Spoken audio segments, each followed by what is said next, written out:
Peter Parker and Spider-Man have been a part of our culture now for many, many, many years, and many generations of people have their own love of the character in the comics. You know, it's a really daunting thing to be part of something that you know has a built-in fan base and people that are very protective of the material, but then it becomes exciting.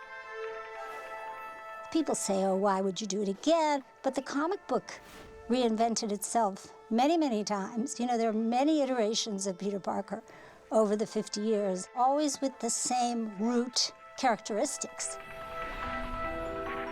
And we really got very interested in the other stories about Spider-Man that never been delved into. I had trepidation about the idea of me stepping into the responsibility of it, and I didn't want to ruin the fantasy of it, and I didn't want to take him down from the pedestal that I'd put him on. You know, I'm talking about the fictional character of Spider-Man. Mark really wanted to go sort of old school and see real people doing stuff. I do feel an obligation to the audience to make something worthy of the Spider-Man mantle. And it's hard, but such is life.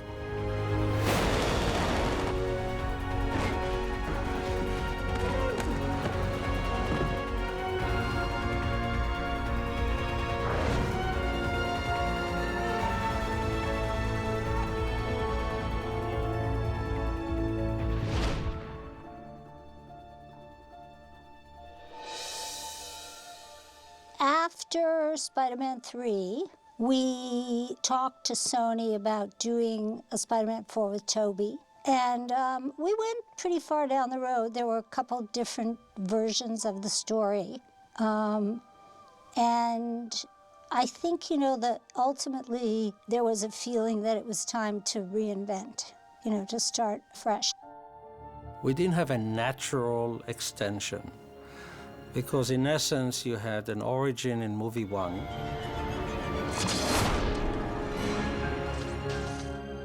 In movie 2 you had Spidey No More. And in movie 3 you had the dark versus light. And I think we covered the Mary Jane relationship to the extent that we literally needed to find someone else for Mary Jane. Moving into Progress created some challenges that I think Sam and Tobey and us were starting to question the validity of the next one. It was a huge challenge. You know, I think I was president of the studio at the time, so I was wearing a slightly different hat, although the challenge was no less daunting. We all knew that we wanted to keep telling Spider-Man stories, but the question was how to do it, and we felt that there was already a history that preceded us of sort of reimagining the character. There are the essential elements to it, and you know, the sort of the all critical message of, you know, with great power comes great responsibility, and what happens between Peter and his Uncle Ben, and all of that, and the spider bite. But there are so many different ways to interpret those events. There's a whole generation who wasn't born in 2002 when Spider-Man 1 came out. So, you know, there's a whole audience for whom this is a new experience. So that was kind of the rationale.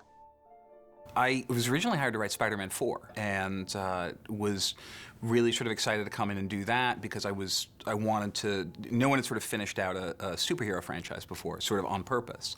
And so that was like a really attractive thing. So Laura Ziskin and Avi Arad sort of brought me in to do that. And then through various kind of, you know, machinations, the movie didn't end up getting made. So Amy Pascal called me and she said, listen, we're not gonna end up making Spider-Man 4, but would you be interested in helping us to start again with the franchise?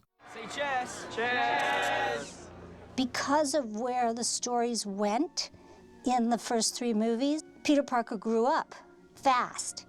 And I think we always felt that if we could go back, which we have this unique opportunity, you know, to start again, that we really wanted to spend more time with Peter Parker in high school. That was a very appealing part of the comic book. So that was a kind of defining concept for us. And then also to change tone a bit. The thing that clicked for me was the idea of doing it in a completely contemporary way, which sounds sort of obvious, but when you give Peter Parker, you know, a cell phone, when you put him in what high school sort of really like today, was sort of a really interesting idea. And also this idea of making it a movie about what it's like to be an orphan. Where are you going? Something your mom and I have to do. So much of what defines that character is his origin. You know, Peter Parker's, or Spider-Man's origin story is so powerful. And so we wanted to go back, but do it in a way that was also clean and respectful of the old. So with that said, we did what we do at studios, and we thought about who our favorite filmmakers were. We have to be able to see him transform from a human into this thing and back again without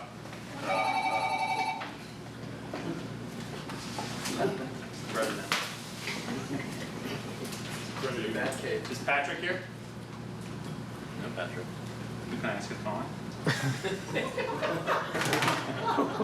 So Patrick, if anybody sees Patrick, tell him Fran called. He sounds like his mom. Mark Webb, he'd never done anything like this. That's, you know, a benefit, and also like, oh my God, for him and for us, you know. But we loved 500 Days of Summer.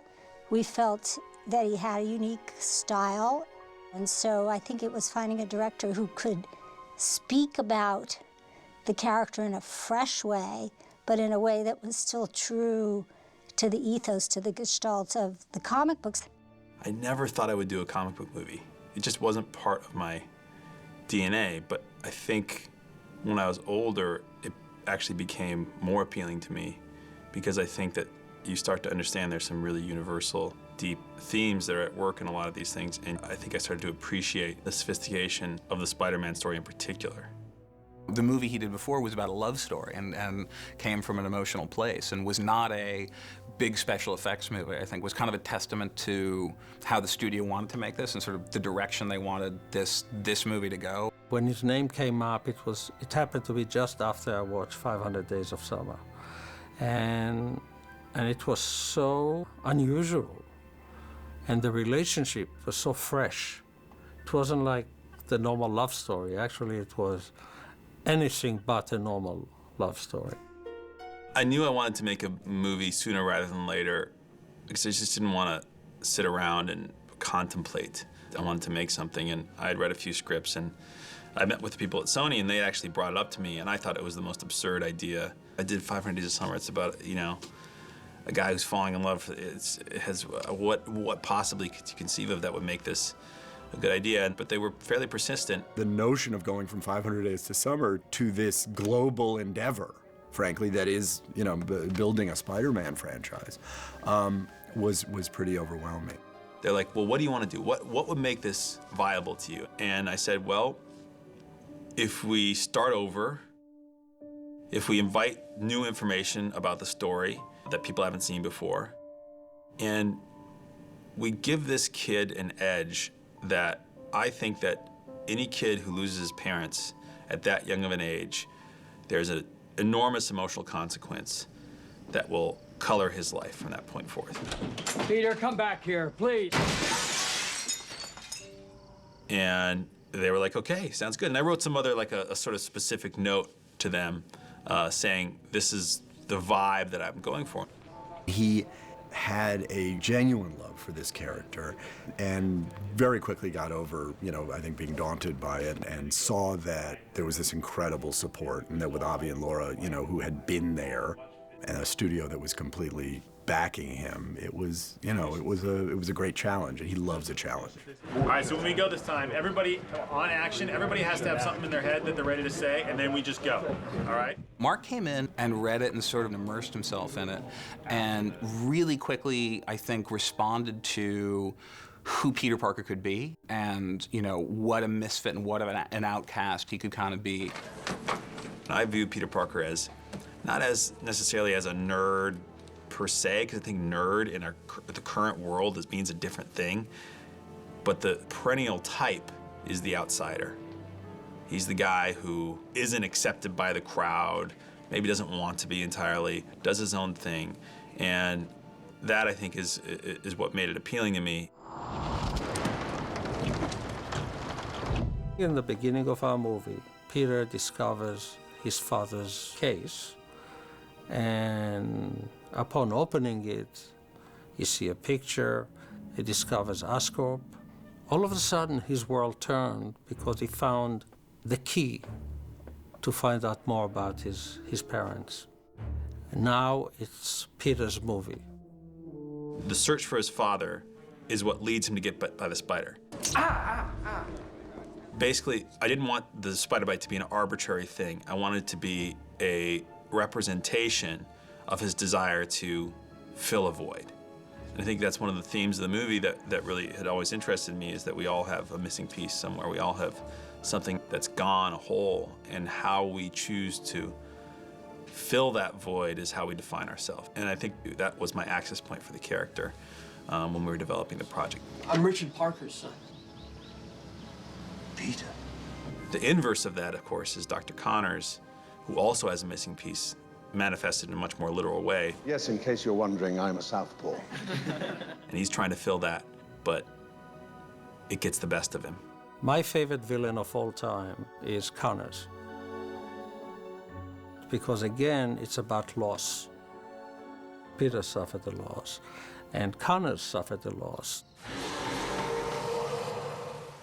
Visually, the notion of this kind of Jekyll and Hyde character who was a scientist and an enormous crazed lizard was just compelling.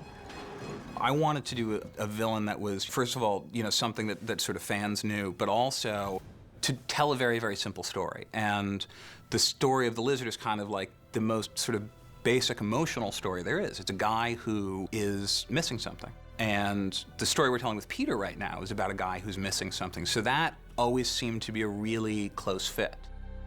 Great drama comes from competing ideas of what's good and what's right. And I think the lizard believes what he's doing is correct. He thinks he's being compassionate. He thinks that the world around him will be better if they're like him, stronger, less susceptible to disease and weakness. And he doesn't understand that people should have a choice. This is my gift to you. As a filmmaker, he's very much about character all the way through. His feeling on it is, if we get the heart of the story right, the rest of it will fall into place. And next stop, Coney Island. All right, good, and cut. Cut. Cut. That was really good.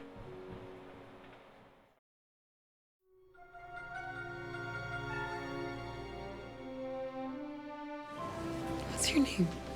Peter. Parker. Peter Parker. Okay, good. The shoes that had to be filled were enormous. And we knew, and this is what I think is so special about Spider-Man, it is all about this boy, this boy man. And these movies hang on that character, and the casting of that character is everything. Are you having trouble finding yourself? No. We found our Peter Parker very much like we did with the first movie, is we just looked at every possible young man who was in the right age category, and we tested some extraordinary actors. Look over to the key light, please. There you go. I was trying to find somebody in Peter Parker that had an adolescent quality, that was funny, but also not quite comfortable in his skin. Mark had a real vision for who this was going to be, and he didn't know who it was. It's like he was waiting for somebody to walk into it. At the same time, at the studio, we'd made Social Network, and Garfield was extraordinary in the movie. It became very clear, wow, here's somebody who should certainly go in that list of people. I didn't think I had a hope in hell of being cast, like genuinely. It didn't even cross my mind. It's one of those very bizarre things. So when I first heard about it, I kind of thought, well, I hope they do a good job. That was my only real thought, because I love the first 3 films. I remember talking to Andrew the first time, and we had a phone conversation, and he was like, well, so why should I do this? He took on this very skeptical attitude towards trying to reinvent this mythology, and he was a big Spider-Man fan growing up. And I was intrigued by that, because It showed a level of control and thoughtfulness that you don't see very often. Eventually, I kind of got to a very quiet place within myself, and you know, this little voice came up, and it was me as a 3-year-old, and he was like, yo, yo, yo, what the hell are you thinking? Of course you're gonna go and do this, because this has always been what you've wanted to do your whole life since you were born. You were meant to be in contention for this role. My inner 3-year-old is incredibly aggressive, and he wouldn't take no for an answer, ultimately. We screen tested a few actors, all of whom were exceptional, very gifted, very talented actors, and there was something about him. I thought he embodied the spirit of an adolescent and the sort of awkward fumbling and the nervous quality that I was looking for, unlike anybody else I had seen. I had to fight a lizard today, but it was not an ordinary lizard. He came and he did the work, and you just went, eureka. He's this character. Very different from Toby, which was a positive for us because we really want to make something different. Cut. Good. Cut. Good.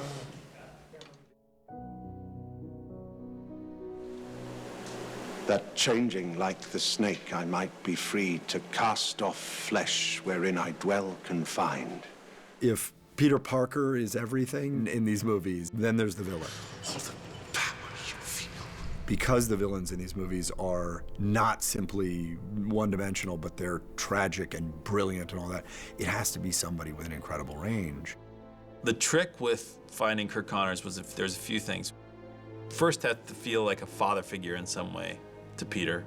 He has to have the sophistication of a brilliant scientist, but he also has to have the maniacal side that is unleashed as the lizard. And action.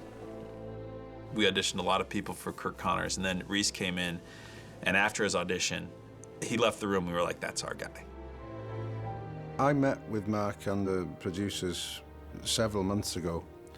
I flew in to read, and I kind of got it then, who this guy was. You know, he's not a villain as such. You know, he's just a guy who wants his arm back.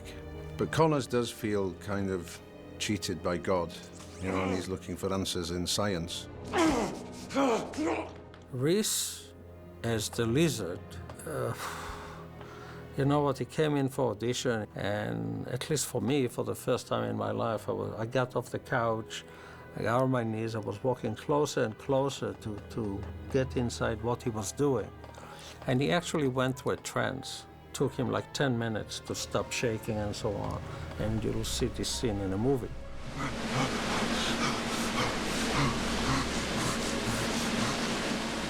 I've been a fan of his ever since I was studying acting and wanting to be an actor, and he's been someone that I've looked up to for a long time. So to have him as a mentor in that respect, in this role of Dr. Connors, is lucky, you know. It's very, very lucky, because I respect him so much and I admire him so much and I look up to him so much, and I want his approval as a person. And if that can translate on screen into me wanting his approval as a character, then that's fantastic. You knew how I felt.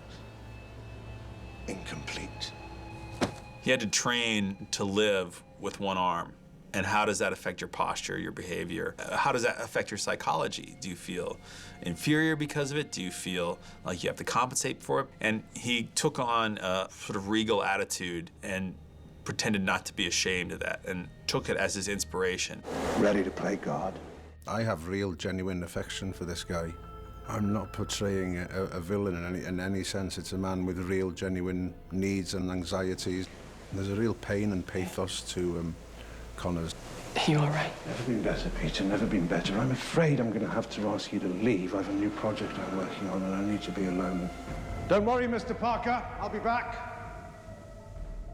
Sure. Okay. Is he here? Or? Hey, director man. Just moving the chairs. Just moving them chairs. Like director does. Yeah, you know. Probably one of the greatest things happened to us in this movie is to get Emma Stone. Her banter with Andrew is unbelievable. Hey, Rodrigo. Hola. The essence of why we chose her was this incredibly powerful, undeniable chemistry that she had with Andrew. And she disarmed him. She came in and she She was like a shot of espresso. Well, they won't notice now that she's like being bathed in sunlight.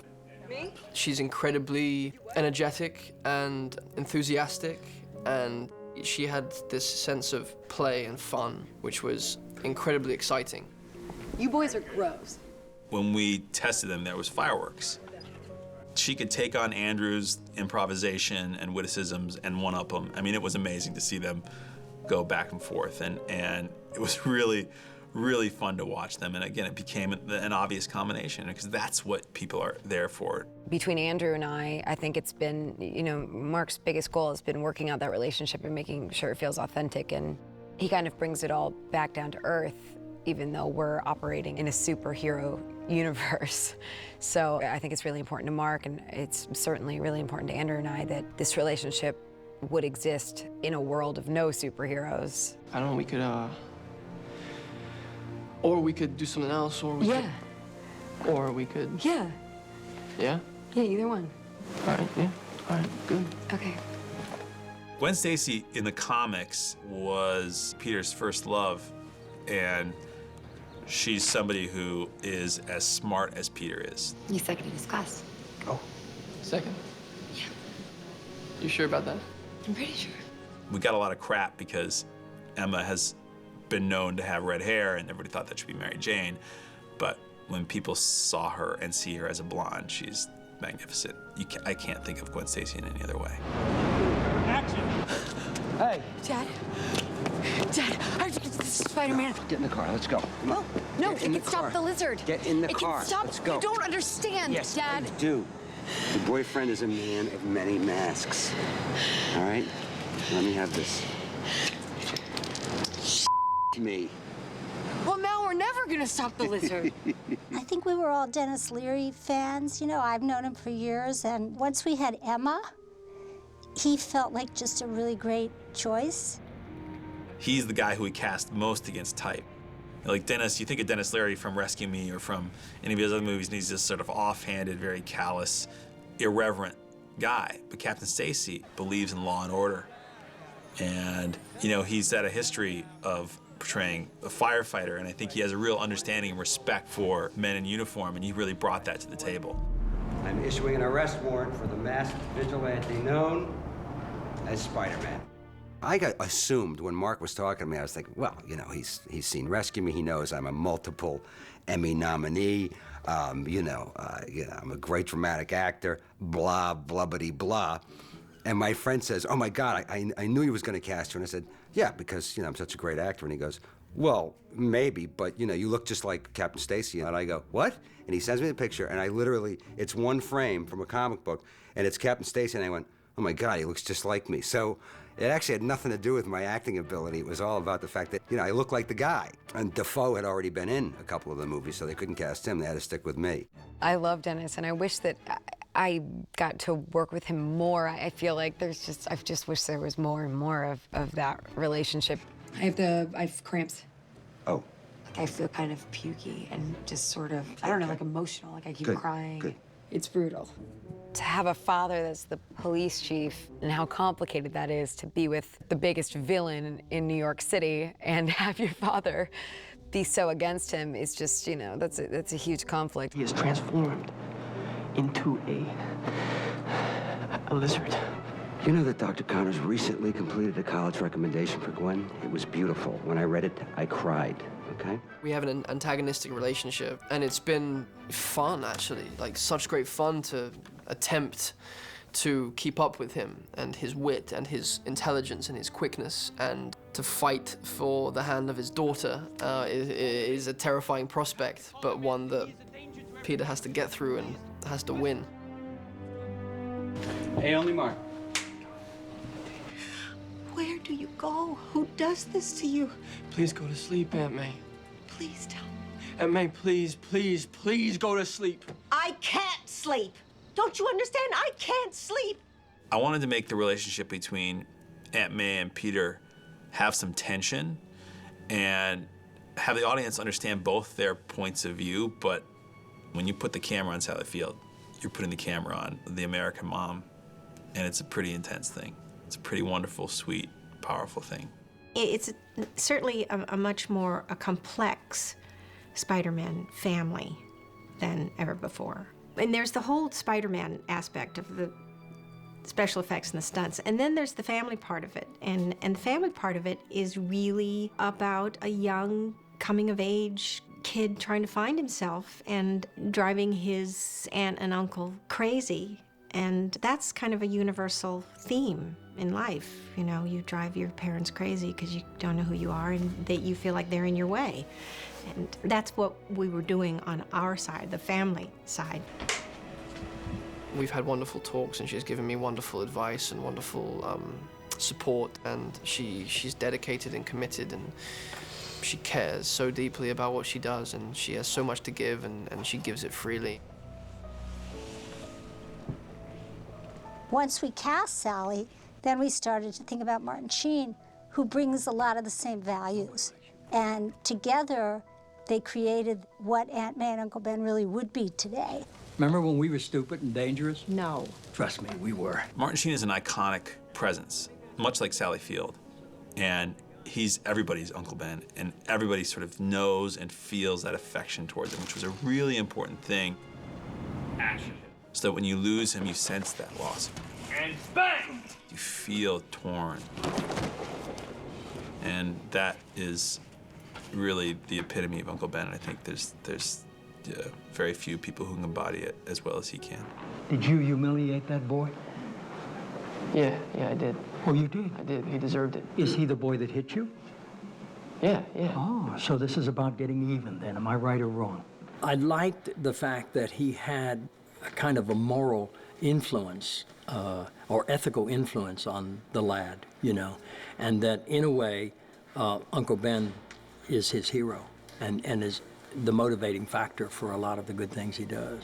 It's been a surreal experience to work with him, and to have this kind of relationship that Peter has with him is a wonderful, enriching thing.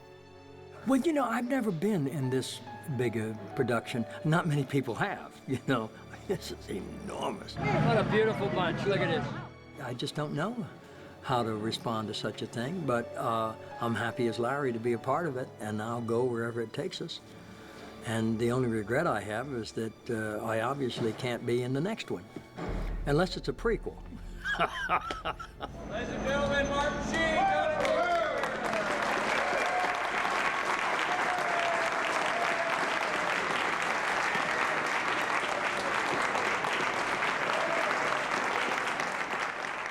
It was one of the most, if not the most exciting parts for me, was getting to interact and collaborate with these iconic actors, with these incredibly powerful creative artists, and just sitting by them and listening to them talk and listening to their stories and watching their process.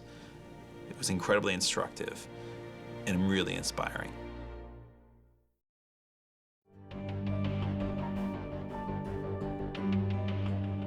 I wanted to approach this from a very realistic, grounded, practical kind of universe.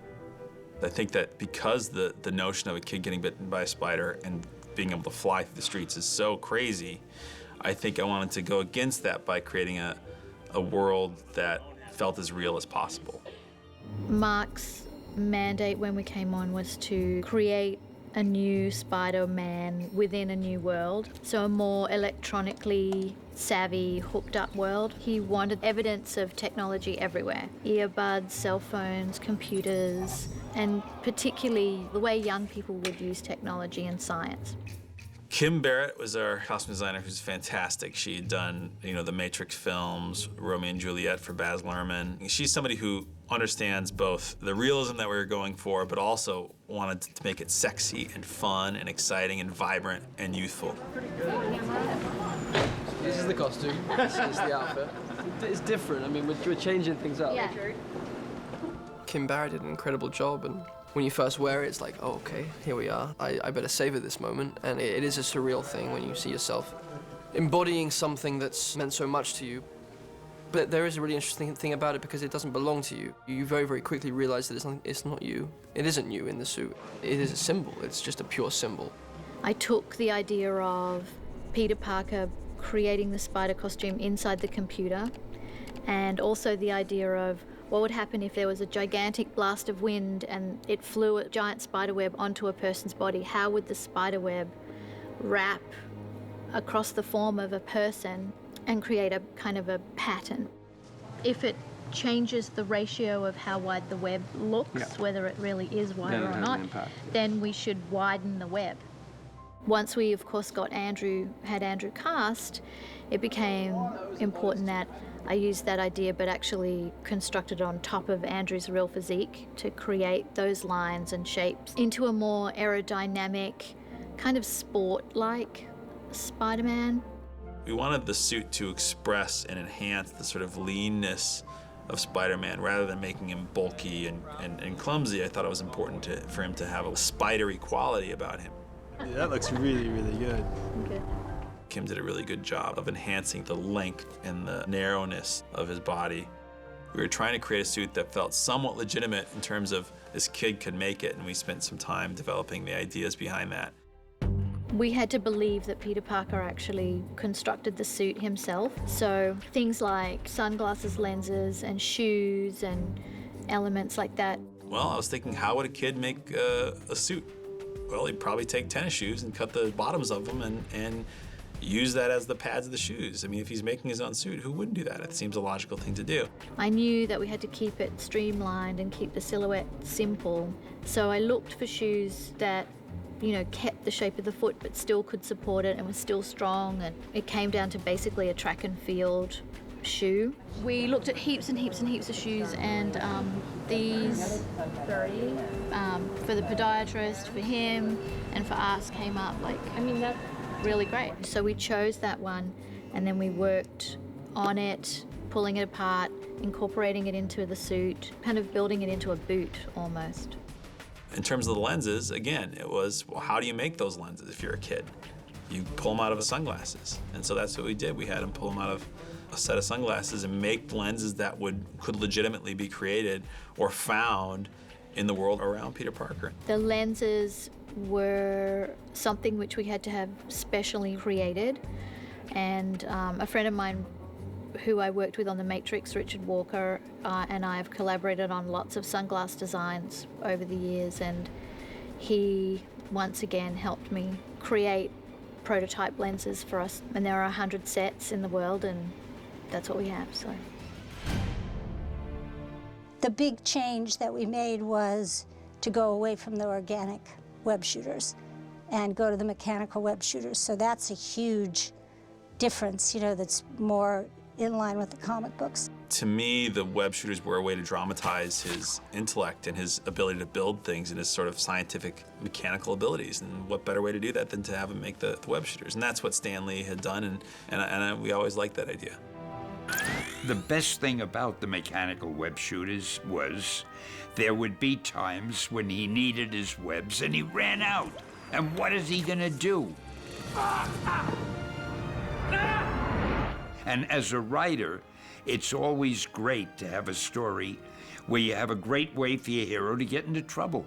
Because if everything works well for him, there's no excitement, there's no interest. Well, this is the web shooter wristband. We should have them. So this is actually the final stages of it. This one's been aged. And we show you, this is the straps that hold down the web shooter itself. My dad had a watch band in the 60s that was a leather band, and you put your watch in it, and my dad's a geologist. He had a little leather snap cover that went over the lens. So we thought that that would be a good way for him to hide the web shooter if he didn't want anyone to see.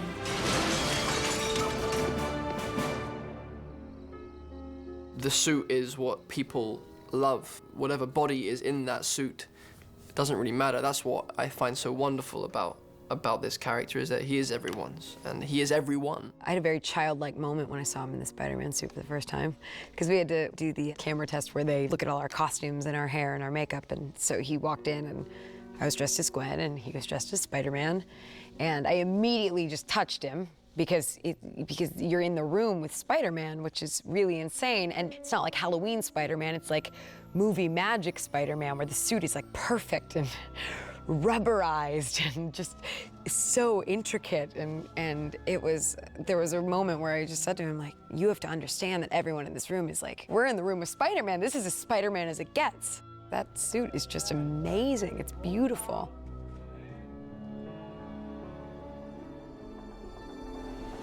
All the power you feel. Would you give it all up? Reese is a very handsome man, and also he's the anti-hero. Promising, but the solution I'm thinking of is more radical. You have to love him to hate him.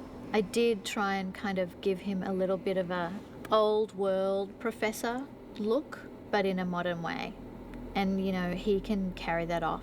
And since we have a good visual effects budget, we should use his real arm to a certain point and then a green screen glove for the rest of it. For the most part, it looks more realistic because his arm is still there till just above the elbow. Then, of course, for fun, he's going to turn into a lizard and he's going to whack Spider-Man around and he's going to be a formidable adversary. Now, Avi was playing with some designs for the creature very, very early on, a long time ago. I mean, he walked into my office ages ago, I don't remember when this was, with these drawings that he had someone do of the lizard. We had a pretty good idea of what he was going to look like before the movie started. We decided, let's play with it. Let's see what can we make him look like. Early on, Mark and I, decided this should be a scary-looking thing, and it should really look we should really research and see what lizards look like. I think the first week, I went down to a pet shop that my kids go to, and I bought a bearded dragon, but a big one, and put it in a case. We planted it in Mark's room, and it was like, from the beginning, he became the mascot, and we nicknamed him Boris, so he became an inspiration. Every time we wanted to refer to, scales or whatever, we just pointed at Boris, so that was fun. We spent a massive quantity of time looking at the jaw of the lizard and the armature and the mouth and the lips and how his teeth moved and what the actual anatomy of a lizard is and how because he has to speak occasionally. Nowhere to hide, Peter. How does the mouth move that it would speak? How does the skin reflect under certain lighting scenarios? What are the different textures of a lizard? The last time we made up Reese, we saved the pieces and we just put them here as a reference for us. And as you can see, it does become very fleshy looking, and there's different variations on how we've painted them. Some of them will blend really well into the skin and it'll just look like textured flesh, and other parts will look, more like a lizard quality. I don't want spikes and weird hair and not that sort of face. No, you want it to almost like, it's like almost like a disease that's taking over his face or something. We early on talked about how tall and how big and everything else and how muscular, and that kind of defined a zone that we were getting into, which was, it suggested that he's bigger than a human being. Then we printed out the 8-foot tall as head in this pose, and then we did a 7'6" and then a 7-foot, and then we actually had someone standing here for scale reference, and we talked with the director and everybody else, and just ended up landing at 7'6" in this pose. We had a couple of extraordinary sculptors who early on did some beautiful work. And then finally, we went to the full-size head, shoulders for reference for the visual effects department.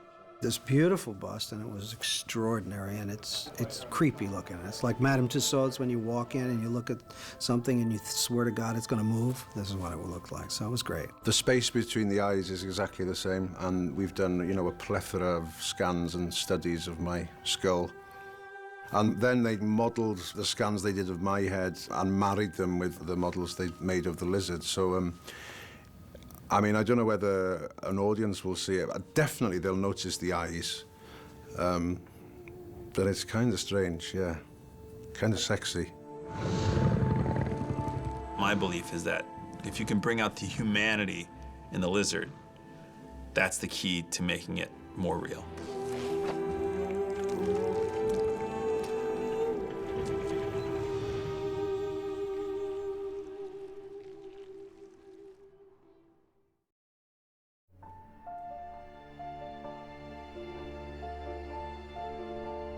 Okay, roll cameras. Rolling. Hey, Mark. So the first day of shooting, the longest car ride of my life, going from Silver Lake to Hollywood to the Music Box Theater. The first day's location was shot at the Music Box Theater in Hollywood, where Peter Parker, after he's running on the roof, falls through the roof and comes down onto a wrestling stage. It's a great old theater in Hollywood. They'd recently undergone a renovation, and it just worked perfectly for our activities. We were able to fit in between a couple of shows that they had, and the work on the first day was seamless. Part of Spider-Man's history is the wrestling thing, which we dealt with in a different way in this film. A mask protects its identity. We're persona villages. But we still referred to that sort of lucha libre fighting style, which I think was a nod to the older comics.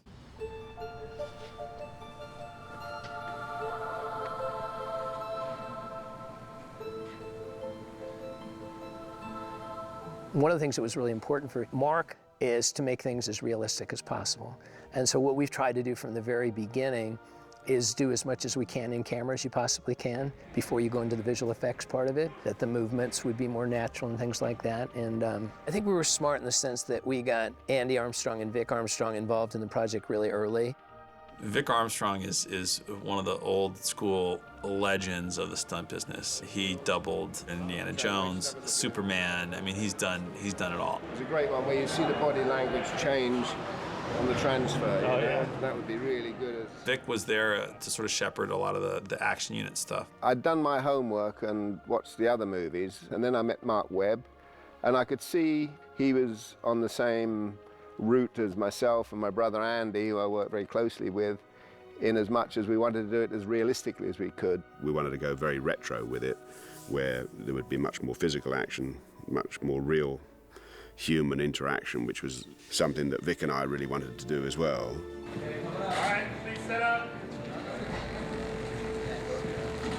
Vic was approached first, and then explained to Mark that if Vic was away doing the second unit, then I would be the person that would be working with Mark more closely. Andy Armstrong really became my right hand in developing this. He does a trunk roof fire escape, kick the guy off, and then he goes from one fire escape up to another fire escape on the other side. All right. One of the things we talked about very early on was Buster Keaton. And we were both huge Buster Keaton fans.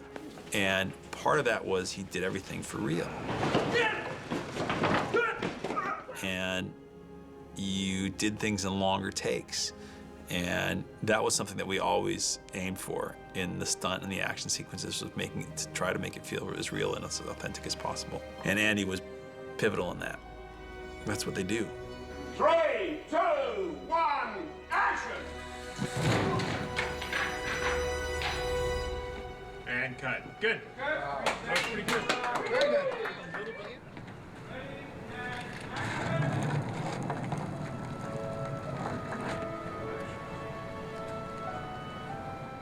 Our second day we shot at Larson Marine in San Pedro, and it's a family-owned marine repair shop. They work on all kinds of boats, from large to small. Mark wanted a place where Peter could sort of be learning to do his web slinging. He grabs the next one. We spent 5 days prepping it. The art department had a couple of days. The stunt guys had about 4 or 5 days. We built a big truss and all kinds of rigging in there, and it really worked great for that sequence. It's Spider-Man realizing he's got these skills and developing these skills. We shot down in the San Pedro Marina. There's a big sequence down there where we have him actually flying. That's where he does his first real flying. Ilram's on several lines. He is doing about 25 miles an hour, so if he hits anybody or anything, it's obviously going to hurt. So if you're in any doubt or you've got any equipment around that I may not have seen or I don't know about, now's the time to speak up about it. Here we go, ready, and 3, 2, 1, action!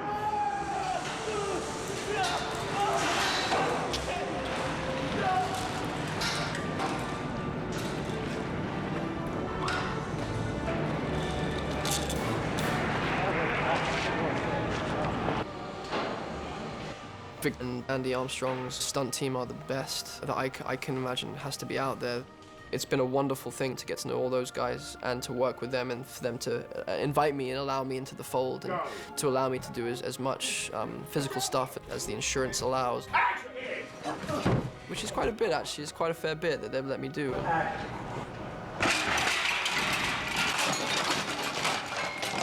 And there's something really cool when you see the real guy doing something. And we've done that quite a bit with Andrew. Andrew's done some pretty gnarly bits of action. And it's very cool to have an actor that wants to do that. 3, 2, 1, action! Reach for it.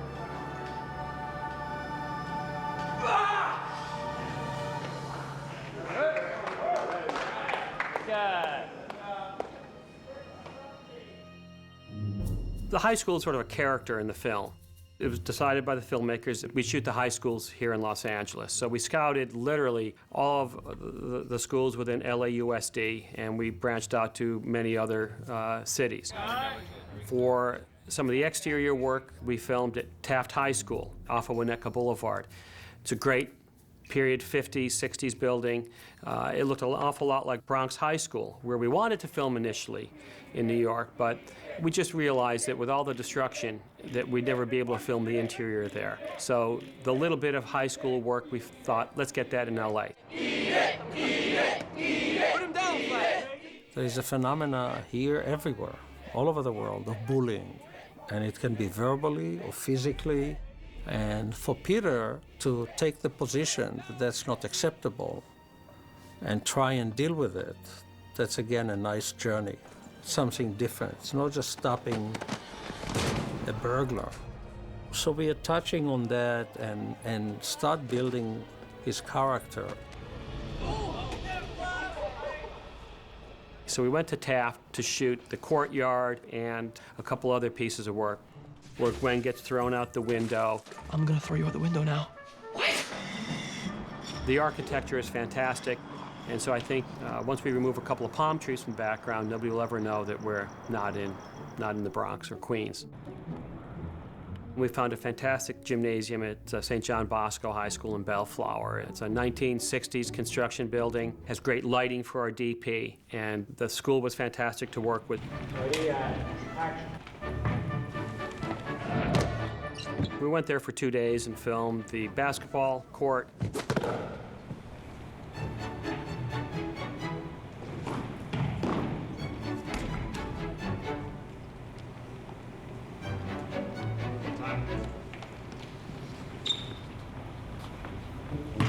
Come on, bring it! Come on, Parker! Come on! Good God. Hey!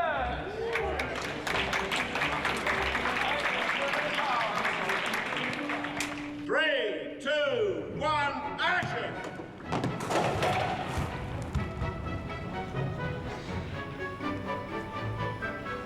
What's the matter with you, Parker?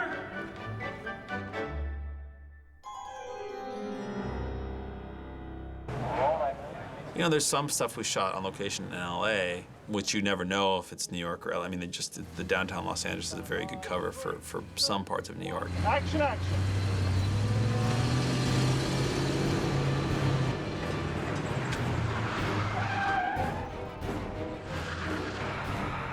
We do this sequence in Upper Grand, which is doubling for New York, where Spider-Man is chased by the cops and he utilizes a big semi-truck and jumps over and spiderweb. Swings underneath the viaduct that he's on and swings down into New York. So we'll integrate the two parts of the world into one there. We ended up shooting in New York near the end of the schedule and incorporating it throughout the film. But again, we were trying to create a realistic world. We were trying to shoot on location as much as possible. But also, because of the amount of control we needed for some of the bigger action stuff, we redressed the entire backlot at Universal to orchestrate a living, breathing New York. Universal has built an extensive New York street that has been there for a long time, but it burnt down, I think, approximately 3 years ago, and they rebuilt it.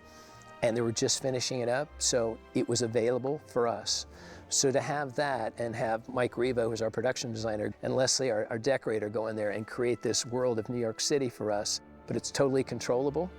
We can do stunts, we can drive into a building, we can have an explosion, we can do whatever we want to do for the movie. So that was an element that we felt was very important for our film, no matter what. We designed and constructed basically an entire facelift on everything that was at Universal, and then created basically 4 blocks of New York, and filled it with taxi cabs, which is probably the biggest secret, that you throw a cab in anywhere and it looks like New York. Shop fronts and streetlights and fire hydrants, all of those things change rapidly in any city. So you look through all of the research you can find to make sure you're doing the right thing that looks like it's really on that city street. Riva spent a lot of time with the smallest details, down to putting gum on the slidewalks to make it feel more like the city that we all love.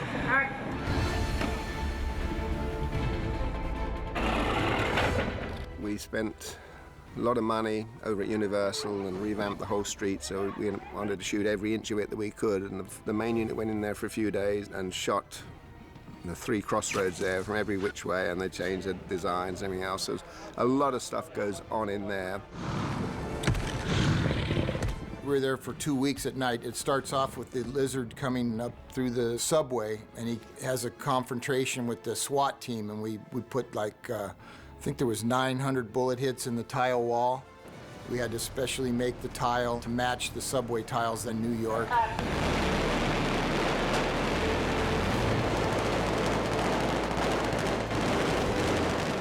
We came up with this idea, let's just put some debris inside of a container and blow it up.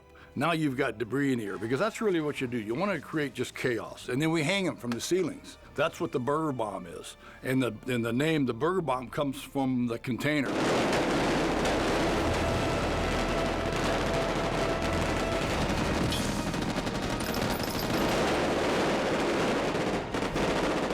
Oftentimes, we use a paintball gun that shoots zirconium balls. It's the same size as a paintball, it's 68 caliber, and it's got zirconium and sand in it. When it hits the wall, it just makes a really nice spark.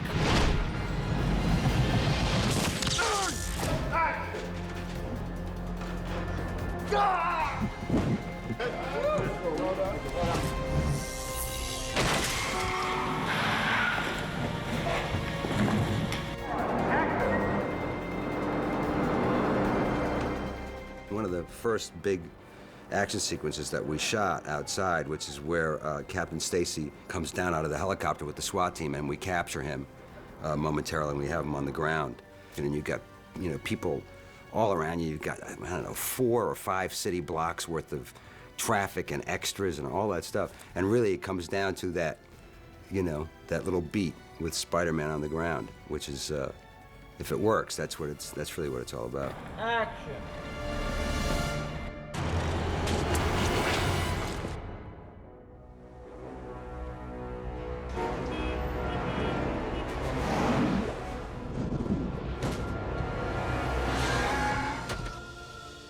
There's a sequence on the bridge where the lizard is coming after Dr. Rotha, and we had set up a bunch of cars on rigs that would shoot off and hurl them into the Hudson River below. We couldn't do anything on the bridge in New York. It was out of the question, just logistics-wise. So the construction department literally built 300 feet of the Williamsburg Bridge on the back lot at Universal.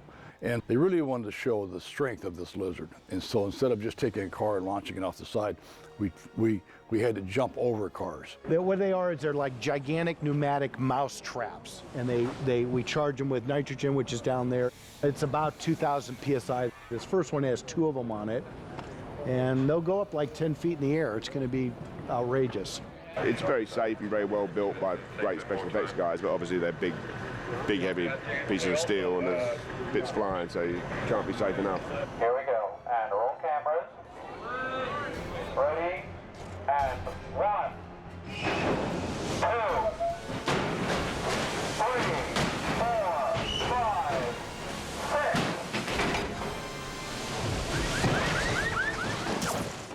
6. It all worked. But that's the business we live in. We wreck things and have fun doing it. Cut camera, cut camera. Somebody help! Help me, my kid is trapped! Please, anybody! We're on the bridge, the cars just went crashing over the side. My car's dangling by a web, like it does. And he's gonna come climbing up out of this flaming vehicle with my kid. I'm gonna be scared, and Spider-Man's gonna have me in his arms. And Tom here is gonna be my fake dad. You sounded disappointed. Like Tom here. Like, who did you want? You want like Tom Hanks, Tom Cruise? You got Tom Howell, man. Ready and action. Oh, God. Thank God you're okay. One of the fun things about that sequence is there's a real emotional core to it. It's Peter Parker learning what it is to be Spider-Man. It's not just about vengeance. He realizes his powers can be used for something greater than his own satisfaction. Who are you? Spider-Man.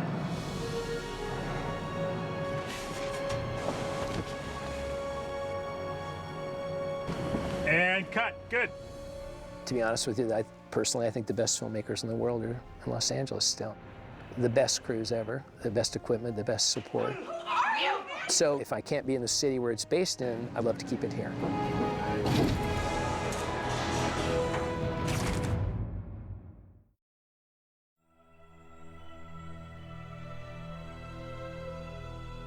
The bridge sequence was, I think, the most expansive sequence in terms of how many locations and how many little bits and pieces that we had to shoot. We shot on the Universal backlot, then we went to Sony and did a lot of our stage work at Sony.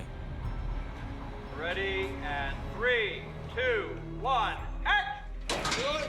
A part of bridge sequence we shot outdoors, and then the rest of the bridge sequence we were supposed to shoot indoors, and that's what we were shooting inside the studio.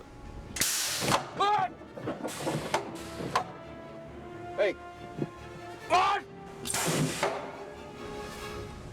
And cut. We had a hole in the roof, which we cut to make it look like it was torn metal, and we punched the fake fist through to threaten the actor inside. He did really good. He made it look really scary.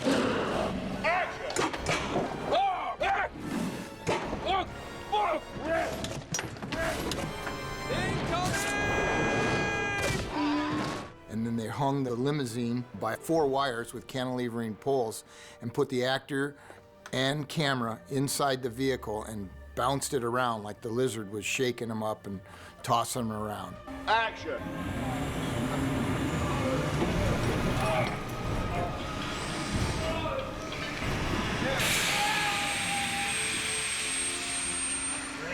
Perfect. Cut. You okay? And we cut. I quite enjoyed it, you know, being in the car and car being tossed around everywhere. You know, it's like a roller coaster, you know. So I enjoyed it. Action! Oh, my dad! It's all right. Get away from me! Dad! Oh, look, see, look. Just a normal guy. I think the scene where Spider-Man rescues a trapped kid in a car is a very, very cool scene, and something that's nearly all Andrew. And we did a lot of that, although on stage, really with a vertical car and Spider-Man being pulled through a small back window and the kid being pulled out on a web.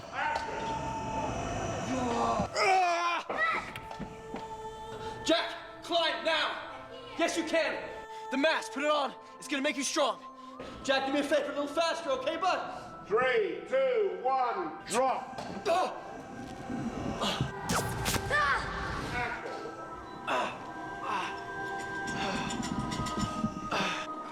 That's great. Okay, good. I mean, it's all good. Perfect. All Good. right. Moving on.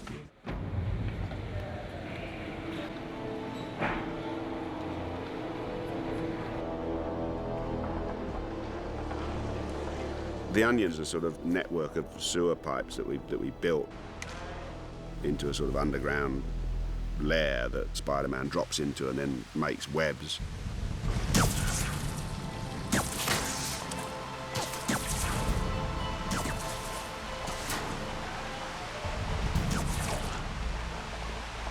And then waits and hangs out on those webs waiting for the lizard.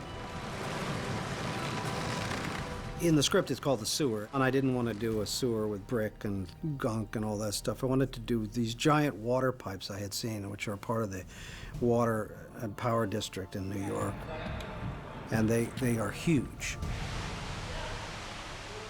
It was a very tiring set to work on because Spider-Man spends his entire time up on webs, and we did it physically. We did it with modern high-tech lime. Action!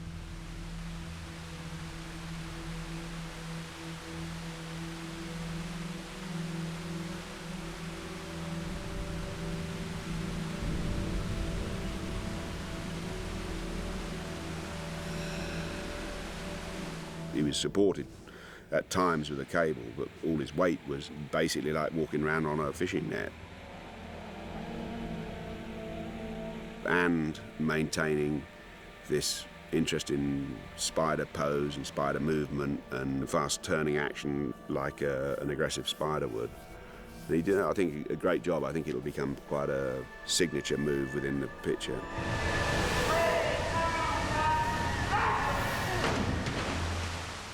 Our big thing there is making water move. We're in an intersection where all the water's coming in. What we have to be careful is there's just little things that you would never think about. The splash, we can't have a lot of splash. If the water's too warm, now you're going to create a lot of humidity and it's going to fog up the cameras. So in this movie, now the actors they're really forced to work in cold water because of this sewer. It just creates a big sauna in there. The water, even though it looks dirty, it's probably cleaner than the LA City water. Water is a great production value element, and it's relatively inexpensive to do, but you get so much bang for your buck with it, so it was good.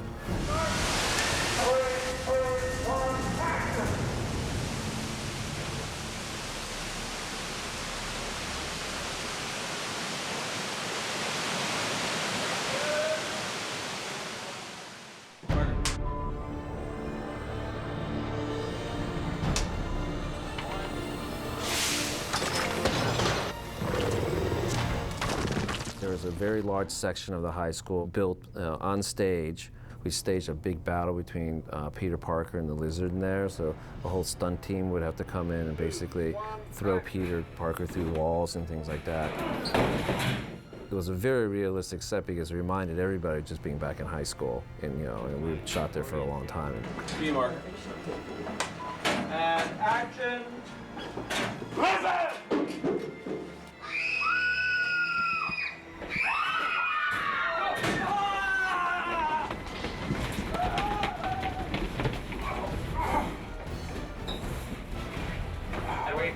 We don't have a giant lizard for me to fight with, so they're going to make it in CGI. So I have to fight with a tennis ball and a stick for some of the stuff, which is really hard.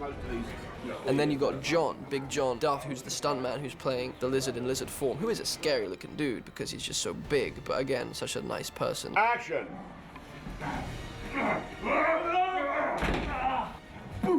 Yeah, you got it. There you got your So that helps when John's there and we can actually have a bit of rough and tumble together. Action!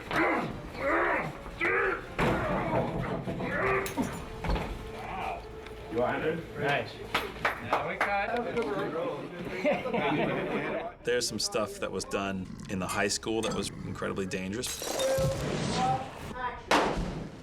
and scary because you're dealing with explosives and humans, but they did it without a hitch. Action! Whoa. The sets that we built were based on actual locations. It was about creating spaces that felt real and somewhat recognizable and part of a language that we understood. Of course, the exception to that is Oscorp. To me, Oscorp is the Tower of Babel, meaning it is a testament to man's vanity. And we like the idea that it was the tallest building in New York in our universe, and it's this big obsidian spire that shoots up into the sky with a sort of spiraling curve to indicate that Tower of Babel thing. And you walk in, and then suddenly you're in Oscorp, this big, white, sterile place, which ironically interests him because he's a great student of science, thanks to his father.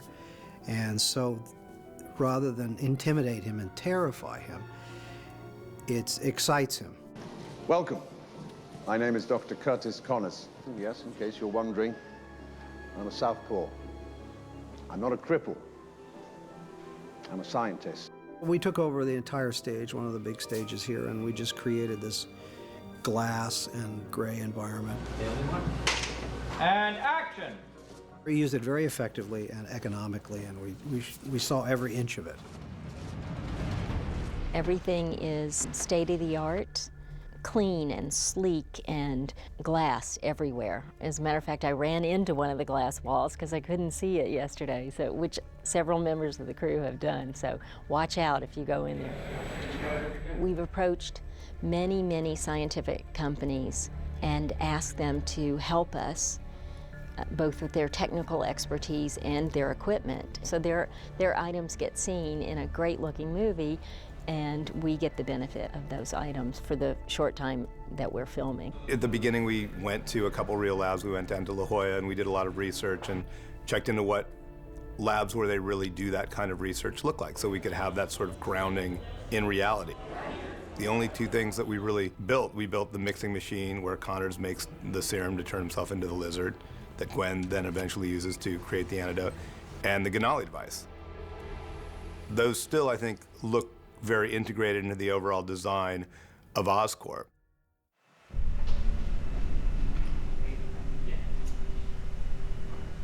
The biggest challenge in this movie was the spider room.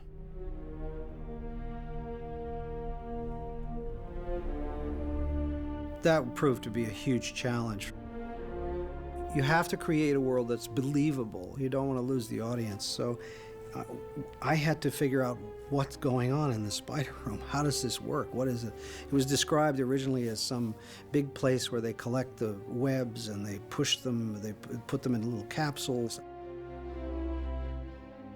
We came up with a revolving room with the spider webs and the machine room, and just lots of contrasting colors, and tried to make it a scary environment because when Peter walks in there, he has no idea what he's walking into. And of course, that's where he gets basically bitten and turned into Spider-Man. It had to be very magical and different, so it had to be almost like walking into Merlin's, lab somewhere and being transformed. So it had to be very scary and interesting.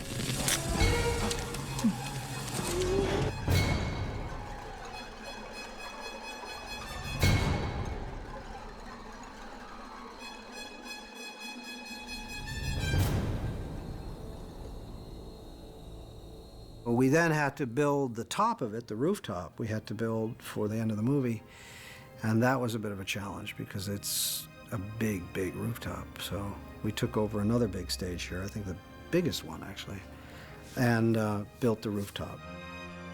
We had to research a lot of high-rise rooftops and recreate our version of it, 12 feet off the floor and surrounded by blue screen. So the fight will take place, and out there will be the basic skyline of New York. 3, 2, 1, action! Go! Action!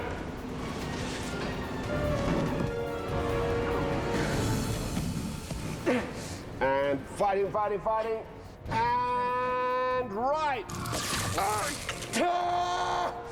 And left! And let him down. Fantastic. Good. All right, Andrew? Good job. I'm excited about the kind of big battle at the end, I'm excited to see that because, it sounds just so magnificent on the page. And take him up. And that's when the whole special effects and CGI department and stunt guys, that's when they will really start flying their flags, and so I'm really excited to see what they do with that. Poor Peter Parker.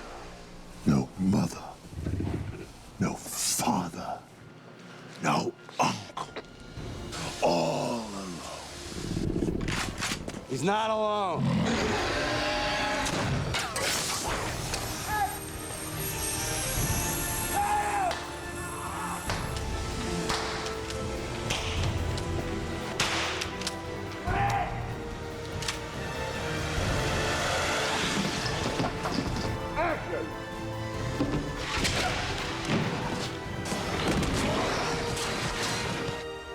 was an ambitious day, and part of what we're doing is we were compressing the time filmmaking. We're sort of skipping over the part where Dennis reloads, where we cut to the lizard, so I would have a second shotgun loaded and ready to go. So Dennis would fire his 6 shots. What's up, Doc? New gun. You know, we'd pause for a second, and I would hand in an already loaded shotgun that Captain Stacy's reloaded while the camera's looking somewhere else. Clear. We did go through a lot of blank ammunition those days. Bring it on.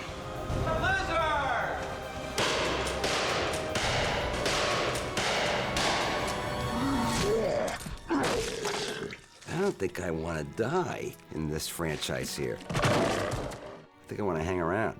Unfortunately, I'm also a greedy, selfish actor, so the idea of doing a great death scene, of course, appeals to your ego as an actor because you don't get those very often.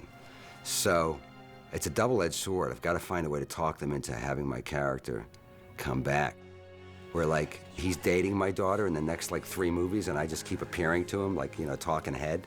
I think we can do it, you know? A 3D talking head, I think it's the, you know. I've been talking to Mark about it. He's fairly resistant, but I think I can find a way around it, you know? I plead with the audience, if you liked my character, to please write to the producers and say, bring back Captain Stacy.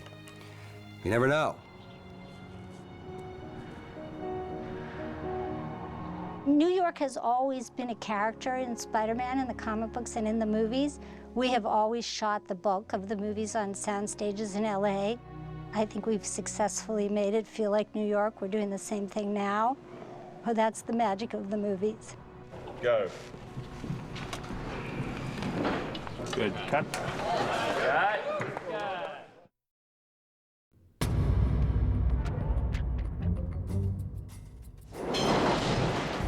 New York is incredibly difficult to shoot in, so we wanted to exploit the time we had in New York and spread it throughout the movie. You have to be careful about where you place those New York moments throughout the film so that people still feel a sense and a vibe of New York. I'm swinging here. All Marvel comics are set in actual cities, and so no matter how outrageous the events are that are occurring in said city, it's still New York City. And so it's the ultimate city for Spider-Man to be set in, obviously. He's a Queens boy. Oh, God. Somebody go to IKEA. All right, Lou, you ready for Andrew to go up there? And action. We get to shoot this story that is a quintessentially New York character created by and for New York. B-Mark. Here we go. Ready and action. I think we've all been a bit excited to get out there. So yeah, I mean, I think it's going to be really wonderful to feel like we're in the place where this story was born and where this character was born. I think it's important for us to feel that while we're making this film. So I think it's going to be really challenging, but really, really inspiring. Cut, resetting. Well, New York is a character in all the Spider-Man films. In this film, Peter is living a certain kind of lifestyle, and when his parents drop him off at his aunt and uncle's house for a couple of days, his life changes, and his relationship with the city changes. He goes from Upper West Side to working class Queens, ostensibly. Hey, Mark.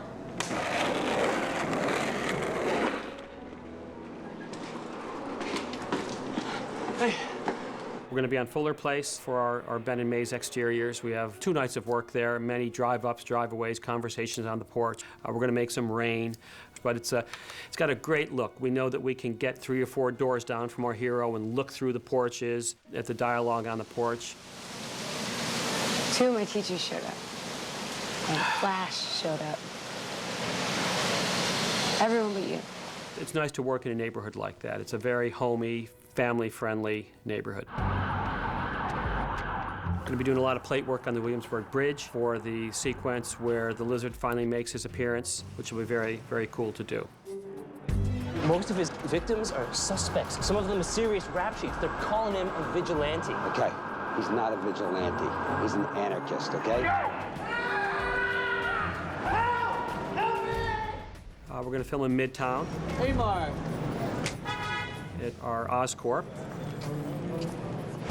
Getting ready to do our first Steadicam shot in New York City.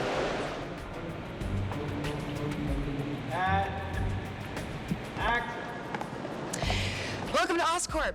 My name's Gwen Stacy. I'm a senior at Midtown Science, and I'm also head intern to Dr. Connors. We're going to film a little bit on the Upper West Side for the exterior of Gwen Stacy's apartment. We're going to be in Queens for our subway work and the area where Uncle Ben meets his demise. The only marker. So there's a huge part that New York plays in the shaping and the forming of Peter and who he is. Not being brought up by a research scientist, but basically being brought up by working class steel worker and his wife. And so we tried to use the locations to help convey how the change in his life is reflected in the changes in locations that we shoot. It's 207. Yeah. Yeah, you're holding up the line. All right, just give me a second, man.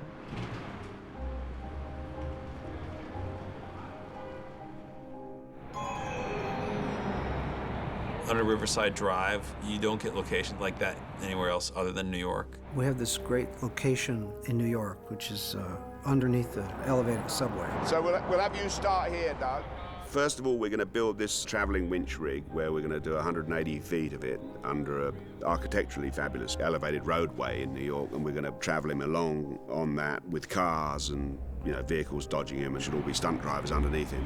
You know, the shot really is about, here's a car, whoosh, here's a man, here's a car. If you're worried it looks like he's going to hit you, romp on it. Because I want to see if I get this girder architecture. Here we go. I'm dressed as a bum, but I am flying Spider-Man. I'm running the travel on him. The swings or pendulums back and forth, and I'm running the trolley that goes down the street. Okay, we're good. Here we go, guys. Here we go. Ready, guys? Ready, ready, ready. Ready, this is picture. All in gear, all ready to go. Here we go, and 3, 2, 1, action! Under Riverside Drive in Harlem, Spider-Man is going to be swinging, not unlike a trapeze artist, over cars and buses for real.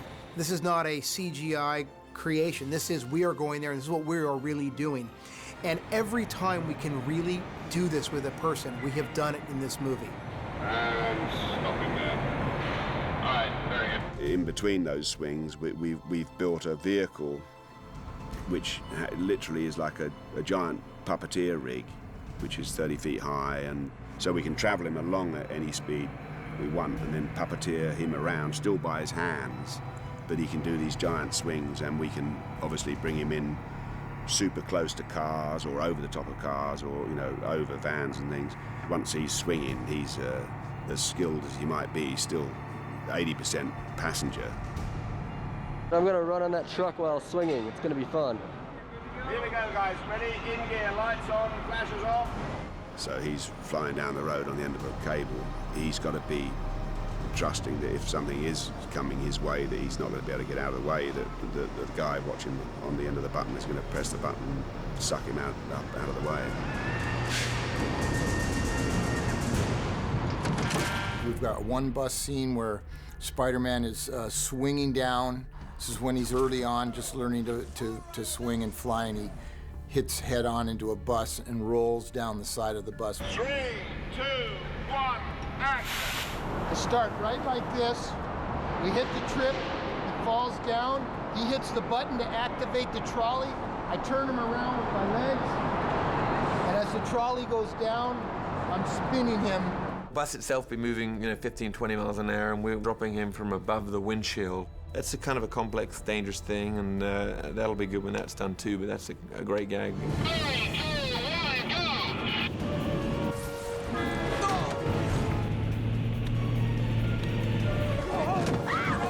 And that will be your cup. Empty back number 1, very good. I just want to let you know. Thanks. You're nice. Good morning, good guys.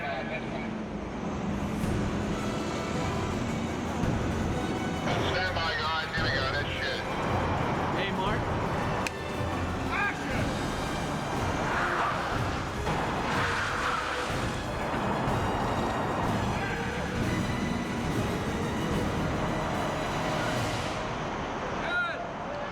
Sometimes you just got to do stuff, you can find yourself umming and ahhing too much and making it a bit too soft. At the end of the day, it can be a stunt. You just got to do it. You lost an eyeball. Nice one. I'm stuffing all my emotions deep down inside. I'm going to do that again and again until 4:30 this morning, where I'm sure all the emotions will flow out. But it's been a good run. It's been intense at times, but I'm excited to be done. Proud of what we've accomplished. Very impressed by the team that's been assembled. And then, yeah, very excited.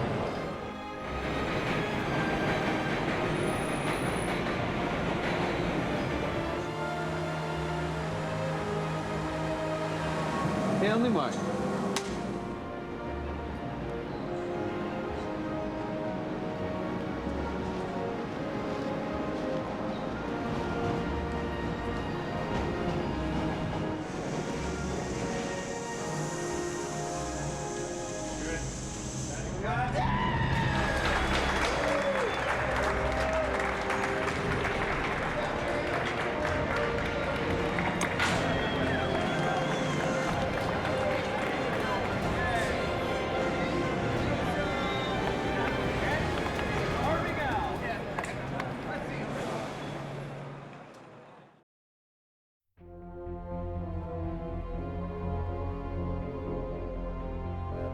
A Mark. B Mark. Action. There are a lot of things in this process that stay the same. Even with all the technology and things like that, there's a lot of it where you're still going and you're looking at images, and you have to make choices in how these scenes come together. While you're filming, you don't do too deep a cut because you really want to work with the director on it. You're trying to assemble all the scenes together to make sure that you have all the material you need. And they're trying to cut every day to do some type of a rough assemblage. The process was hard, It's different than 500 Days of Summer in a lot of ways in terms of the scrutiny and the obligations you have to the source material and the studio and the logistics of it. But then at the same time, it's a movie. It's about a character who's changing, a character who's different at the beginning of the movie than he is at the end of the movie. What? And as long as you keep that in mind, then the rest of it is just homework. That's not your job. Maybe it is. Mark's intent, I don't think, is that much different than any other directors, obviously, to get great performances and make sure the story tracks. The thing that he's really good at is in making sure that there's really strong connectivity between the characters in the footage, which makes my job super easy because, when your actors are connecting via the lines and shot placement and how they're reacting to one another, all you have to do is find the right take and cut them together, and it's magic.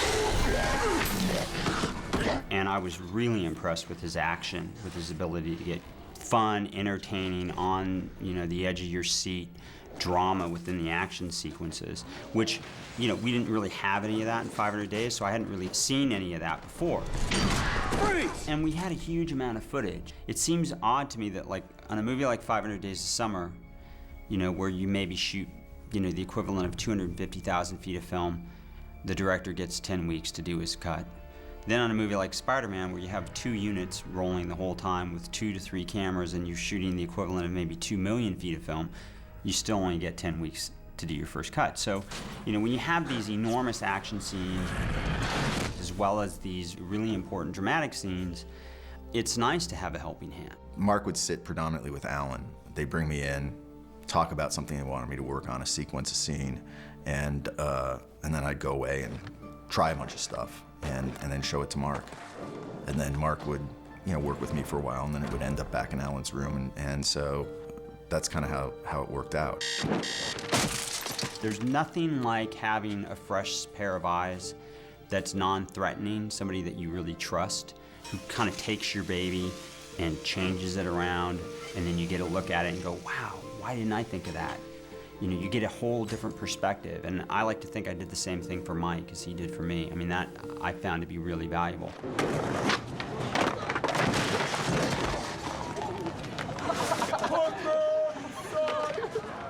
The hard choices were, okay, so what are we gonna cut out? Because the movie can't be 4 hours long.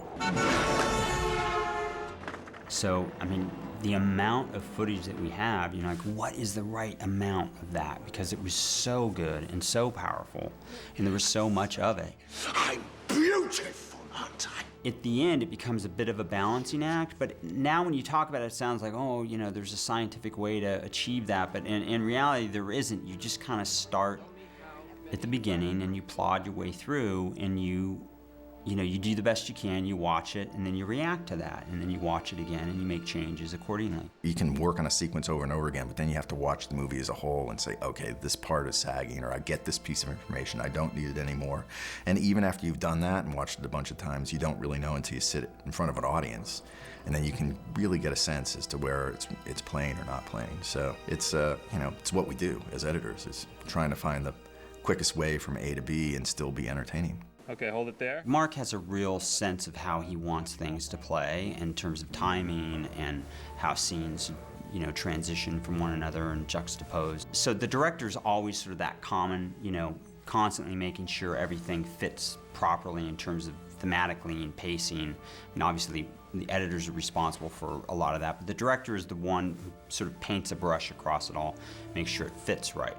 In terms of the time, great. It's such a different scale that you lose sight of the shore for a longer period of time. So that can be daunting, but again, at the end of the day, you just keep the character in mind.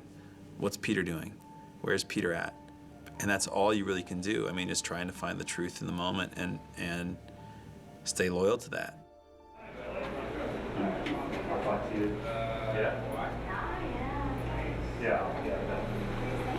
I don't really know. The last minute.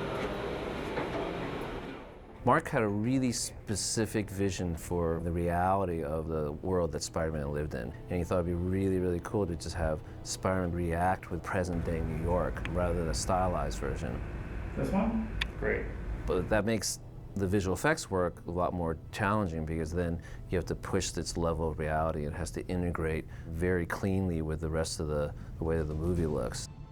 One of the most pervasive effects throughout the movie is Connor's missing arm, and we messed around with the idea of, you know, hiding his arm in his suit, and it just looked blocky and ridiculous. And so it came down to the point where we had to remove it and paint it out.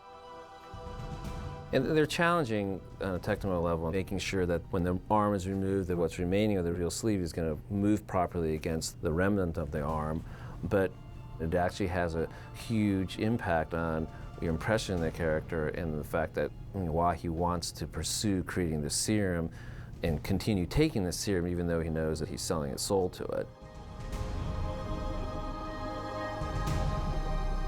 There was a lot of people involved painting out that arm tirelessly, day in and day out. It was one of the first things that we started on, one of the last things we finished.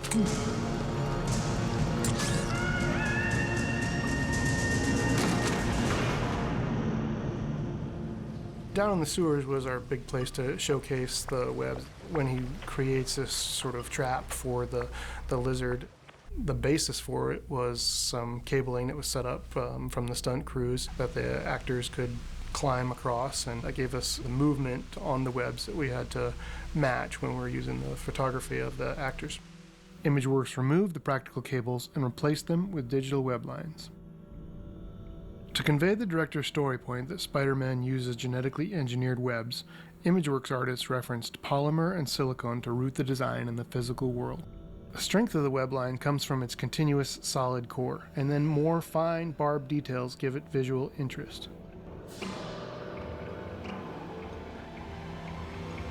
The tunnels and water were extended digitally beyond the confines of the stage to further enhance the sense of depth and dimensionality on set.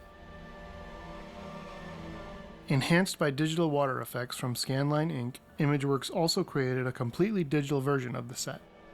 When the lizard finally arrives, the entire scene is fully digital.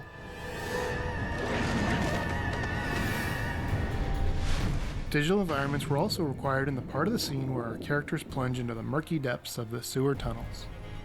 Layers of digital muck were added to the environment to create the right sense of murkiness. The sewer tunnel environment is built to scale at 400 feet long. To add authenticity, garbage from the streets was modeled and textured, then simulated to help indicate the strong current that our hero was fighting against. Algae and weeds softened the environment and kept a sense of movement along the edges and corners. Each time a character hit the sides, silt is disturbed and whisked into the currents.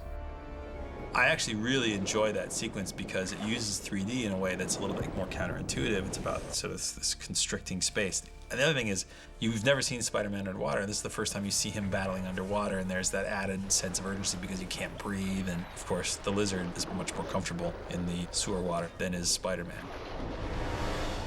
It's really fun to imagine ways for a spider and a lizard to interact. You know, part of the fun of creating those action sequences is what's the physical dimensionality to these two creatures fighting? How would they fight? The fight sequence in the high school hallway is a great example of an all-CG sequence. Everything in this scene was created digitally, including the characters and the environment, and as a result, gives us lots of opportunities to do things that we normally couldn't do if we were working with pre-existing photography. The process begins by producing a digital version of the set that matches the photography in other sequences. With the digital set in place, the director works with the layout department to design the fight choreography with simple representations of the character models. This layout becomes the starting template for editorial, and from there, the animation team begins the process of executing believable performances with real weight and physics. Not only are we dealing with the gross weight and physics, but fine details on a smaller scale as well. Notice the flexing muscles and the tendons under the skin. These volumes are manipulated by animators, then the skin is draped over that anatomy and treated as a simulated cloth material so that you can literally see the muscles flexing and sliding underneath. The effects team studied lots of reptile references in order to duplicate the material properties of real lizard skin. It had to be loose and leathery, with enough resolution to wrinkle and fold in natural ways as the creature moves. Simulations are applied to the internal anatomy as well as the skin so that the volumes respond to external forces as well. Notice how the volumes jiggle and resonate on impact, and the collisions need to affect the environment also. A lot of destruction that you see, like damage to these lockers, were modeled and animated for a specific look, along with the damage to the walls, door jambs, and other props. Because the sequence is completely digital, entirely new shots and camera work could be made even at this late stage in production.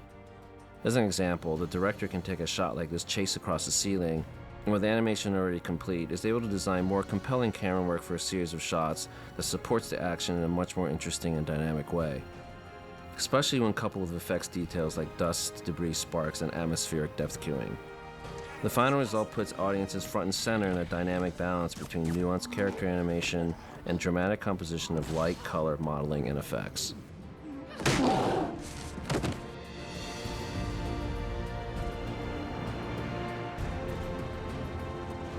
The crane sequence was one of those things. I remember I was driving down Sepulveda Boulevard, and I was thinking about, if I were Spider-Man, how would I fly through the streets? And I was like, it isn't as easy as you think it would be. Like, you need to find certain pick points in order to create a forward momentum or forward velocity.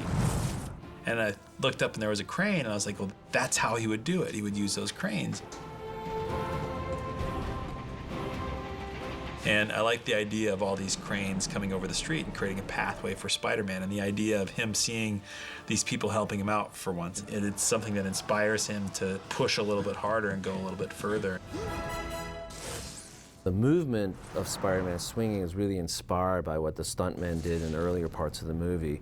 And we have a couple of blue screen shots of stuntmen landing on this pallet of drywall, but the majority of the other shots, because of the scope and how much geography we're trying to cover, was done in CG. But the inspiration really came from the movements that Andy Armstrong really developed. In addition to all the challenge of making everything grounded, we really had to bring out that Spider-Man element that everybody's so familiar with, and that was Mark's go-to in so many cases. It's going back to the comic book artwork and trying to extract those poses, and the animators would be trying to find moments to hit a variety of different poses that are really familiar and iconic. When we talk about authenticity in the animation, we're generally referring to believable weight, physics, and gravity. Although he's a superhuman, we still want to believe that our hero is being affected by and interacting with real-world physics in a believable way. In other words, he doesn't have the power to change the effects of gravity, but he uses his strength and agility to interact with gravity in unique and interesting ways. The camera can be just as dynamic as the character as he swings through the streets of New York. The lens is often animated throughout the shot to achieve dramatically foreshortened compositions that have become one of the signatures of the Spider-Man artwork. The third part of the authenticity challenge was to construct a convincing New York City environment. All of the environments were constructed digitally from the ground up. All the buildings down the length of 6th Avenue were built to scale, including plazas and foliage and street lamps, food cart vendors and taxi stands, and all the subtle details that make 6th Avenue unique. In the end, the only thing that wasn't built as physical geometry is the matte painting of distant clouds. I wanted that crane sequence to have some emotional resonance, and so there was this idea of physical freedom. He's not fully in control until the end of the sequence, where the theme hits right as he gets his stride. And then there's this moment of release, and then he goes back and he has to, you know, get back into the fight for his city and for his life.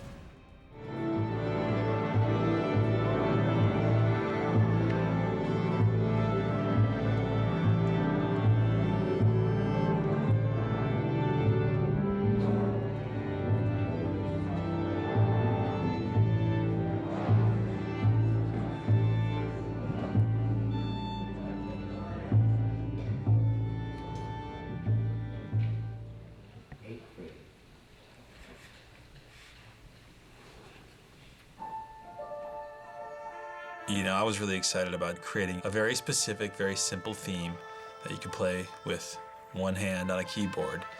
And James, we walked into his studio one day and he came up and he's like, I got something for you. And there was that, there it was. Dun, dun, dun, dun, dun, dun, dun, dun, dun. And I got chills. I showed it to Matt and Avi, the producers, and we'd all sort of wanted that, and I'd wanted it from the very beginning. One of the first meetings I had was like, I want this simple, recognizable theme for when Spider-Man's coming to town, and James cracked it in about an hour and a half. It's a big action hero movie, but I wanted to add colors that you would never associate with a movie like that, and pull out emotions that aren't associated with a movie like this.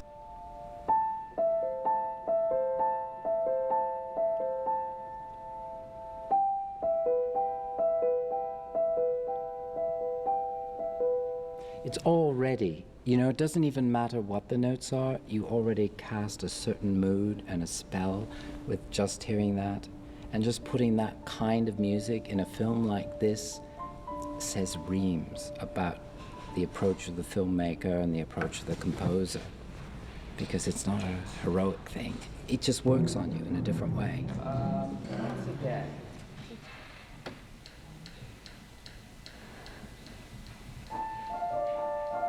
The cue we started this morning is a very important cue because obviously it's the transformation of him from being civilian to becoming Spider-Man.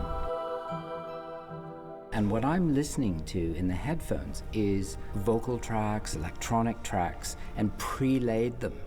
And then the orchestra, we hear it in our headset, and the orchestra plays on top of that, overdubs that. It was exciting to discover or rediscover a more traditional, classic, big orchestral sound. I wanted to find something that felt like a big movie. I've used all kinds of interesting electronic colors and weird sort of ethnic instruments, and there's a lot of soloistic piano music that I played. That's another reason why we wear headsets, to try and sort of follow my crazy piano performances.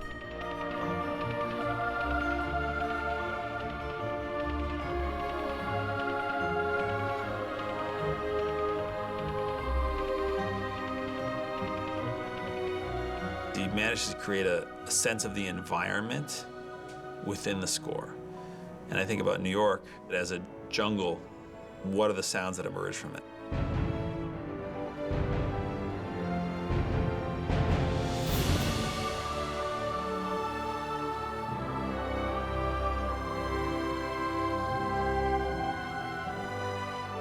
The score has to create a feeling that helps you understand what's going on inside the character's head.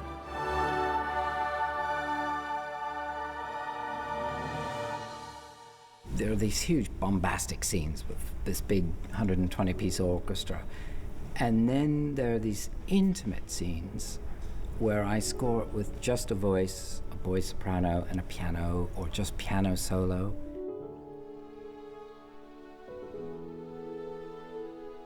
I wanted to protect the simplicity of the love story.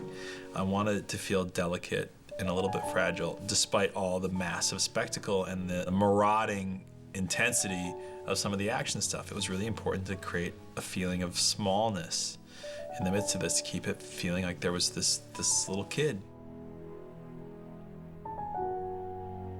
I think what James was able to do was really unify the film and create that last polish that felt both emotional and exciting, that I thought was really fantastic. The action stuff will take care of itself. It's going to look great and it's going to sound great. The part that is really important are the in-between bits, what Peter's thinking, when he gets pensive, when he loses a family member, when he is developing this relationship with Gwen. It's really important to bring out the understory, the human story, for me. And that's just the way I like to write scores.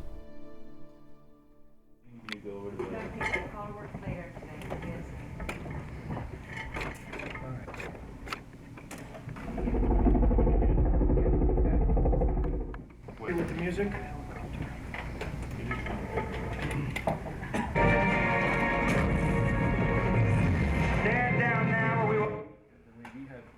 In an action movie, sound is an incredibly important component of it, and we kept on pushing up the dBs as we go into the movie, so you get that sense of scope and spectacle and danger and bang and boom and the fireworks that come from that. But then again, there's also moments of quiet.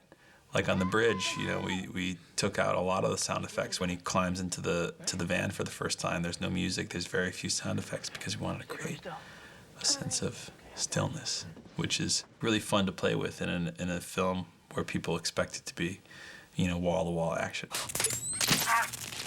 We went through many different web shooter sounds, and one of the fun things about the web shooters that was creating the you know, there's the visual part of it. You feel a little bit of smoke or a little bit of mist that comes out when the shooters go out, but there's also there's an electronic component to it, and then there's just the velocity of it. Oh, it's so simple. We wanted that thing to feel like a real projectile that creates a sense of power, and I think you feel that, like in the car thief scene, you feel like these things are being unleashed, and they feel a little bit dangerous. Help! Which I think was a really important part of that they are not just something that he can swing with, but they're weapons. They use a variety of different sounds. They stack them together to create one sound. You know, you have the warm-up, like when you're turning on a computer, and then you have a small explosive sound. They all overlap and play at one time to create a single.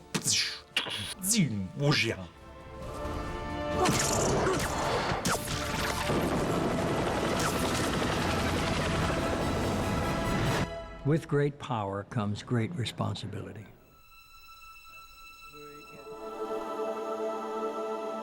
That's great, Andrew, really good.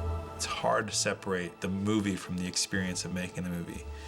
And it's my second movie, and so it's not, you know, this is all new to me. Somewhere we are going to put it in. I love the process. I love the product. One of the big reasons I make movies is to collaborate with people who I think are interesting and creative people, and that's something that I'll always take with me are those wonderful relationships that I got to develop while making it. The second take, I think, was the best. Circle take 2. It was a really great adventure, and I got to know and love each one of these people in their own ways, and really wonderful people, and all committed to making a new and unique kind of movie, and that was an adventure in and of itself. Spider-Man's popularity and the other characters of Marvel is due to the people who came after me, the people who kept it good and maybe made it better. Action! And the movies have helped to maintain and keep the popularity of Spider-Man and the other characters, I think, more than any other single thing. I think that Spider-Man is universal to begin with, just in its thematics and its story. He's not like a rich guy or like a guy from another planet, but he's you or me or anybody in the audience. The things that make you want to see a Spider-Man movie, that it's a real boy with real problems with whom we can relate, that there's action, that there's romance, that there's humor, that there's drama. Those are the underpinnings of any Spider-Man endeavor. It's about what it means to grow up and to face responsibility and to feel all of these changes and this power within yourself and to know what to do with it.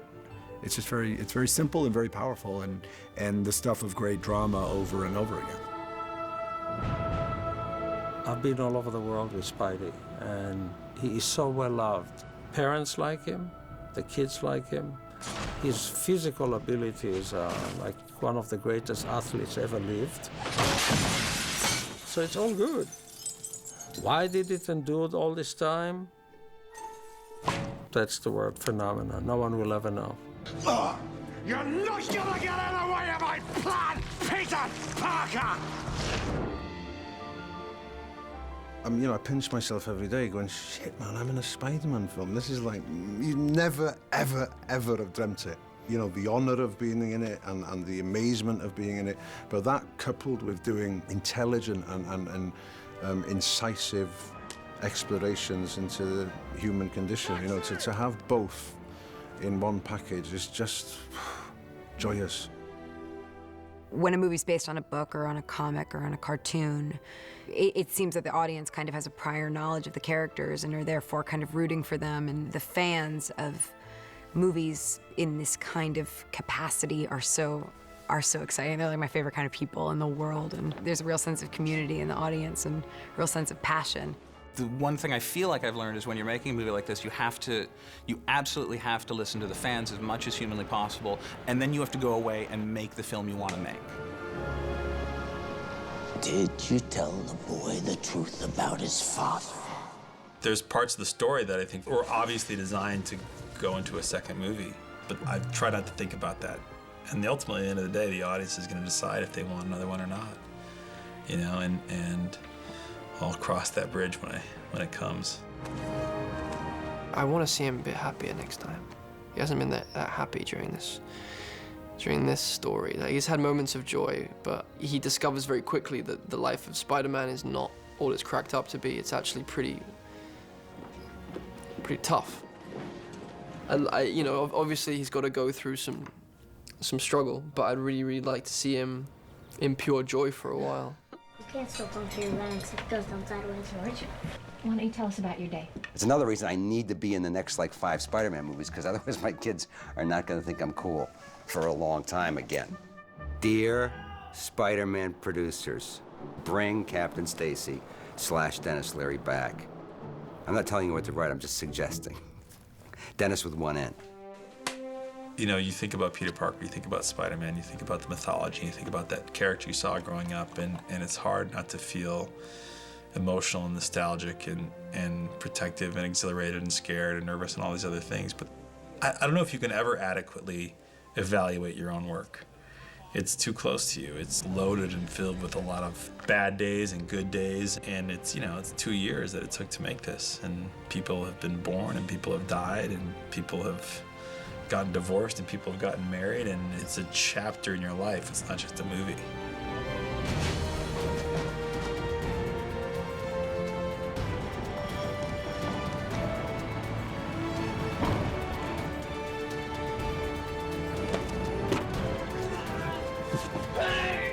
Oh, wait, I'm sorry.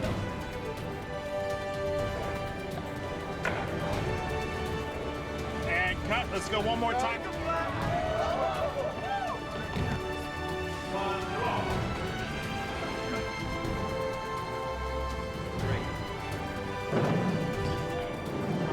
That was excellent.